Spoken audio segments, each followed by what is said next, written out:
Nancy with OnPoint TV, and we have another Ask Nancy segment. This segment's kind of fun because there were 5 people that sent in questions about freezer paper. Freezer paper is one of my favorite tools to use in my studio. I use it for just about everything. And the idea of freezer paper is that's what used to be wrapped around meat. So I was raised on a farm, and when we would get a cow butchered, we would have all that meat come back, and it was all wrapped in freezer paper. Now, freezer paper has a waxy side and a paper side, and that's what makes it amazing. So the first question comes from Smitten Kitten. She says, so clever. I was curious, does the freezer paper leave a waxy stuff on the block? It doesn't. You take the paper, you press it down so the waxy side is down onto the fabric. You let it cool for a little bit. You do whatever you got to do, and when you peel it up, there is no waxy stuff left behind. So Smitten Kitten, you're safe to use it on your fabrics.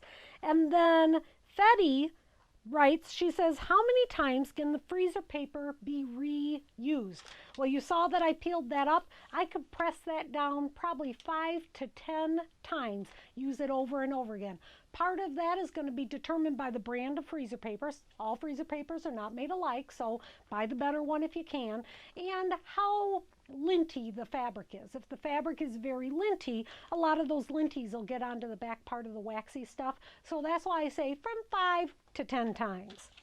All right, another question came from Suzanne J, and the question was about squaring up the block. She says, how do you know that you are laying the freezer paper down on the fabric exactly where you want it to be? How do I do that? I take my freezer paper, and I've already cut this into a perfect 8-inch square, and the idea is to fold it and crease it. So I fold it in half, I fold it in half again, and then I fold it on the diagonal. So then when I unfold it, I can see all those diagonal marks. Now if I take this, I'll put it onto this heart. If I want that heart to be right in the middle, I can see right through my freezer paper, and I can line it up so that the lines are right where I want them to be. Oops, I certainly don't want to press on my cutting board. I'm going to press that right down onto the very top. I can still even see the creases now. Then I can take my rotary cutter mat and ruler, line it up right at the edge of the freezer paper.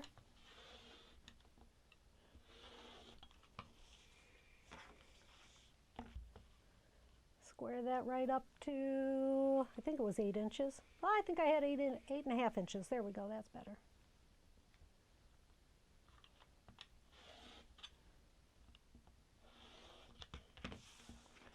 Then I can peel the freezer paper off, and then it's squared up where I want it to be. So remember to crease your paper, and that gives you the registration that marks that you need.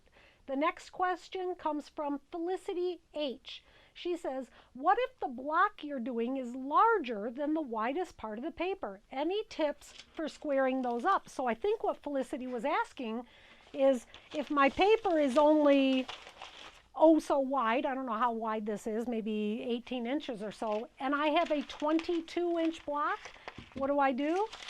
I take my freezer papers and I tape them together. So I will overlap it about an inch, and using the painter's tape, because the painter's tape I can press on top of it. I don't want to use like a plastic Scotch tape, but use something like a masking tape, and then you just treat this as one big piece of paper, and you can fold it and crease it and square it up just like you did before. So freezer paper can be any size you want it to be. And last, Lynnea B, Lynnea, I hope I'm saying that right and stuff. She says, great idea. She says she didn't want to buy the $35 ruler for squaring up those blocks, so she thought this idea was awesome. But her question is how hot should the iron be? Well, I got to tell you, there are different levels on my iron. I keep it on the hottest level all the time. I rarely, even when I'm pressing like silk shirts or something, I don't very often turn it down, probably not the brightest idea I've ever had, but I keep mine on hot linen all the time, so that's what I'm pressing it on. Hold it down onto your paper, lift it up, let it cool because you want that wax to solidify as it grips to the fabric, and then it'll hold in place. Really, really fun ideas using freezer paper. So all of you people with questions on the freezer paper, I hope these help to answer some of your questions. Please send us more questions.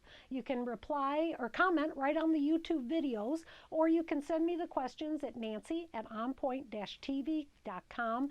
Please share us with your friends, subscribe to our channels, and we'll try to get you more and more information to make quilting fun.